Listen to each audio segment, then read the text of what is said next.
అందరికీ నమస్కారం. నేను ఇటీవల రాగన్ ఆడియో ఫంక్షన్ జరిగితే ప్రీ రిలీజ్ ఫంక్షన్, దాంట్లో సరదాగా ఒక తెలుగు అమ్మాయిలతో పని చేయను అన్నట్టు ఒక హెడ్డింగ్స్ అన్ని యూట్యూబ్లో కొన్ని వెబ్సైట్లో తెలుగు అమ్మాయిలతో ఇక పని చేయను అన్న ఎస్కేఎన్, తెలుగు అమ్మాయిలతో ఇబ్బందులు ఉంటున్నాయి అన్న ఎస్కేఎన్ అనే విధంగా ఇదవుతుంది. ఈ మధ్యకాలంలో తెలుగు అమ్మాయిలు ఎక్కువగా ఇండస్ట్రీకి పరిచయం చేసిన అతి కొద్దిమంది నేను ఒకరిని. రేష్మ, ఆనంది, మానస, ప్రియాంక జావల్కర్, వైష్ణవి చైతన్య,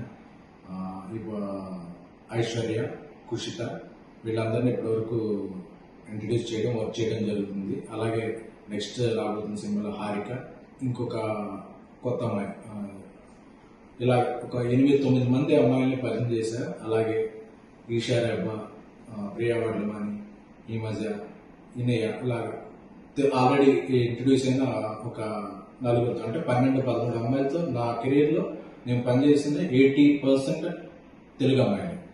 సో నేను టార్గెట్ పెట్టుకున్నా. నేను తెలుగు జర్నలిస్ట్గా నా కెరీర్ స్టార్ట్ చేశాను కాబట్టి నేను అనుకున్న టార్గెట్ ఏంటంటే ఒక 25 మంది అమ్మాయిలు, వాళ్ళు వేరే ఫీల్డ్, హీరోయిన్గా, రైటర్గా, ఆర్ట్ డైరెక్టర్గా, ఎగ్జిక్యూటివ్ ప్రొడ్యూసర్గా, డైరెక్టర్గా కూడా నాకు తెలిసిన సర్కిల్ నుంచి 25 మంది తెలుగు అమ్మాయిని నా పరంగా ప్రోత్సహించాలి, ఎంకరేజ్ చేయాలని